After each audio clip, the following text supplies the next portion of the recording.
Assalamualaikum warahmatullahi wabarakatuh.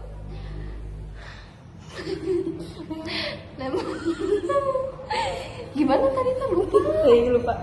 Oh, di sini kami akan membuat tugas bahasa Indonesia, yaitu membuat podcast. Nama saya Mutiara Priyatna Putri. Saya Syifa Rizka Ramadhani SR. Oke, lanjut aja.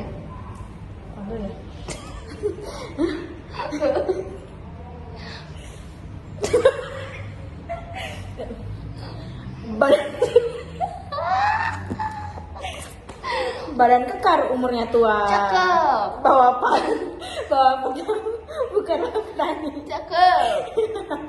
Maaf Pak. Aduh, Pak Hendra susah banget. Udah gue aja. Gak bisa banget. Sok. Badan kekar, umurnya tua. Cakep. Bawa pedang, bukanlah petani. Cakep. Apa kabar hadirin semua? Selamat datang di podcast kami.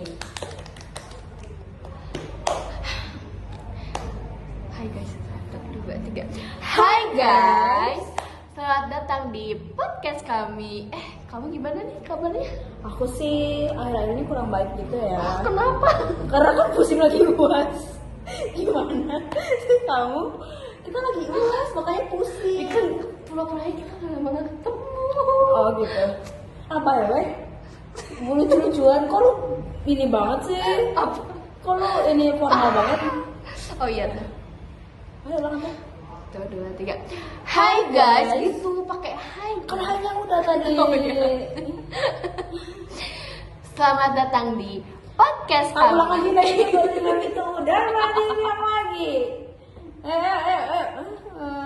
Emang lu? Gimana nih kabar kamu?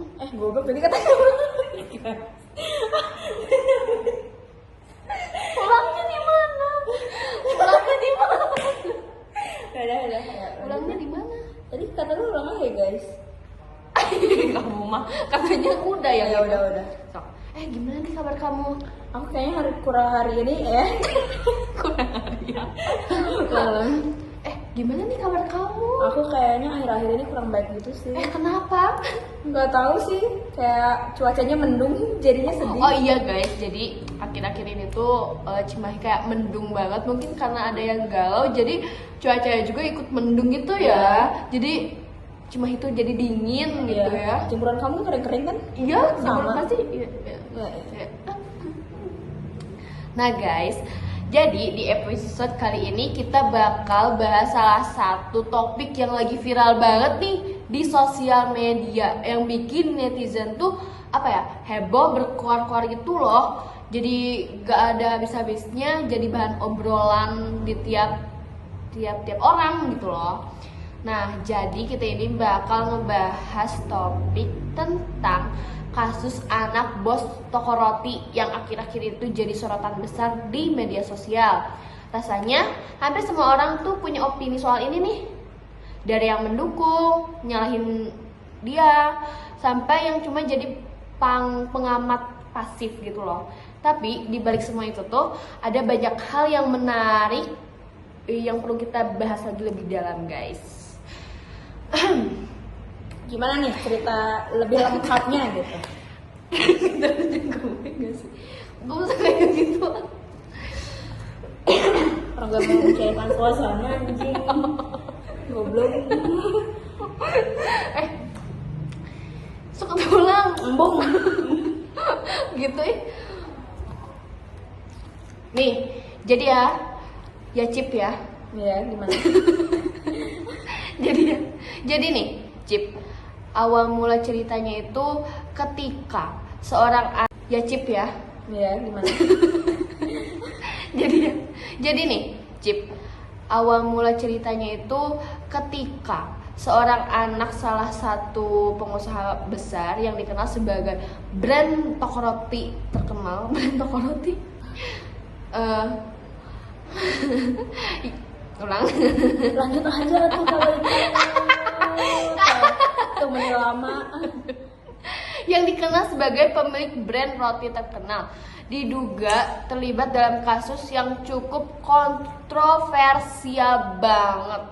Awalnya kabar ini tuh muncul dari unggahan media sosial yang menunjukkan potongan video atau cerita tentang perilakunya gitu. Kamu tahu gak sih yang nyeritainnya siapa? Siapa ya yang nyeritainnya? Itu jadi si yang nyeritain perilaku anaknya bos toko roti ini tuh si karyawannya, pekerjaannya itu loh, nyeritain di media sosial gitu. Iya. Ada yang bilang dia itu tuh pakai kekuasaan dan pengaruh keluarganya gitu loh, biar bisa ngelindungin diri dari tanggung jawab atas perbuatannya. Nah, dari sini mulai muncul banyak pertanyaan, apakah ini tuh benar? Apa ada bias dalam penegakan hukumnya, dan kenapa hal ini tuh seperti sering banget kejadian gak sih? Iya. Udahin lagi dong. Terus nih, kalau kita lihat komentar dari netizen dan reaksi mereka tuh kebagi dua gitu loh. Oh iya? Iya, ada yang ngerasa kalau ini cuman soal bias karena dia berasal dari keluarga kaya dan berpengaruh gitu. Oh pantes, dia tuh pakai apa ya, kekuasaan keluarganya gitu. Iya, tapi di sisi lain juga enggak sedikit yang bilang, ya ampun, kenapa sih orang-orang kaya begini sifatnya? Selain merasa kebal hukum, selain ngerasa kebal hukum, ini kan jadi bikin masyarakat tambah geram karena lagi-lagi hukum seolah-olah cuma berlaku buat orang biasa. Sementara yang punya kekuasaan dan uang kayak punya jalan pintas buat lolos gitu. Oh alah. Tapi yang bikin kasus ini makin menarik tuh cara keluarganya merespons. Kalau kita perhatikan di beberapa wawancara atau pernyataan publik yang mereka keluarkan, terlihat banget usaha mereka untuk menjaga reputasi perusahaannya. Ini tentu masuk akal sih, karena brand besar kan, pasti nggak mau nama baiknya tuh tercoreng akibat kasus kayak gini. Terus di sisi lain, orang-orang jadi bertanya-tanya juga kan, apakah mereka juga serius mempertanggungjawabkan apa yang dilakukan anak mereka? Apakah mereka benar-benar mendukung proses hukum berjalan transparan atau cuma ingin masalah ini hilang secepat mungkin? Yang lebih bikin ramai lagi tuh, ini berbagai teori konspirasi yang beredar. Ada yang bilang mungkin ini sengaja digoreng di media untuk menjatuhkan citra keluarganya ini. Dan ada juga yang bilang justru mereka pakai pengaruhnya untuk meredam berita ini supaya nggak makin besar. Kita tahu di zaman sekarang kekuatan media dan opini publik itu gede banget. Sekali kasus ini viral, susah banget buat mematikannya.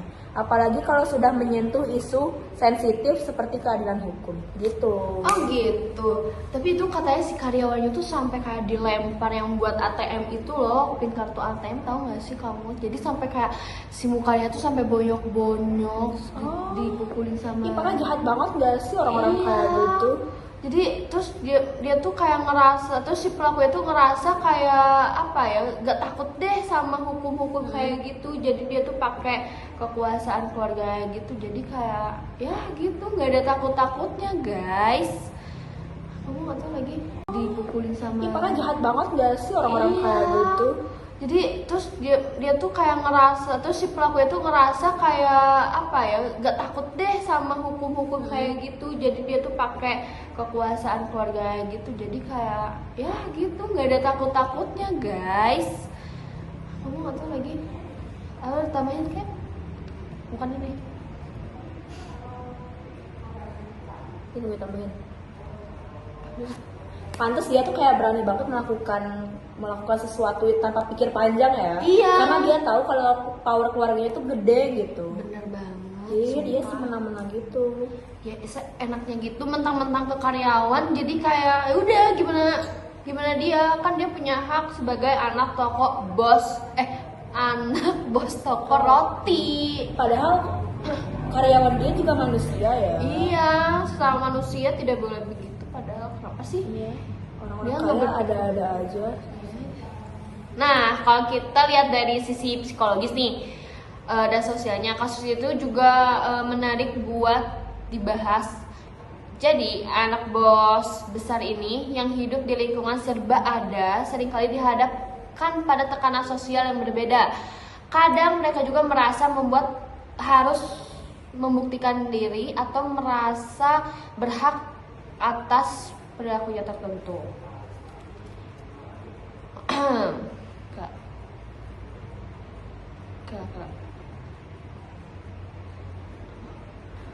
Seperti itu banyak orang yang membangun. Kayaknya langsung tapi ya aja nggak sih? Tapi ya gimana pun publik pasti menginginkan kejelasan sama keadilan ya. Kalau memang ada kesalahan seharusnya diproses dengan hukum yang berlaku gitu tanpa memandang status sosial.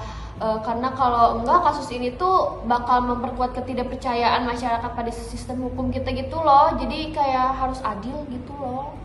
Iya, hukum Indonesia ini harus lebih ditegakin lagi. Ya, betul banget. Jadi tapi ujungnya apa gimana? Ujungnya di penjara nggak sih? belum anjir. Oh iya. Oh ya sok. Tapi dari si pelakunya tuh belum di penjara ya? Belum, karena nggak tahu ya polisi kayak nunggu apa lagi sih? Apa mungkin butuh bukti yang lebih? Benar. Atau karena uang dari bos rotinya itu lebih banyak? Kita tunggu aja guys ya berita selanjutnya kayak gimana dan semoga cepat selesai. Karena Iya. kasihan juga karyawannya ya. Semoga adil ya polisi. Iya, betul. Kami butuh keadilan.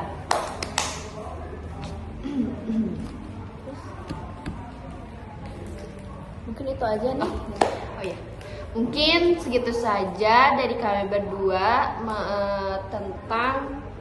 membahas topik tentang anak bos toko roti. Dadah. Assalamualaikum warahmatullahi wabarakatuh. Ini boleh diminum? Harusnya kamu. Oh, ya. Ini boleh diminum gak sih? Boleh minum aja. Ini bola ubinya Makasih juga ya. enak banget di gerbang depan. Aku beli tadi. Bola ubinya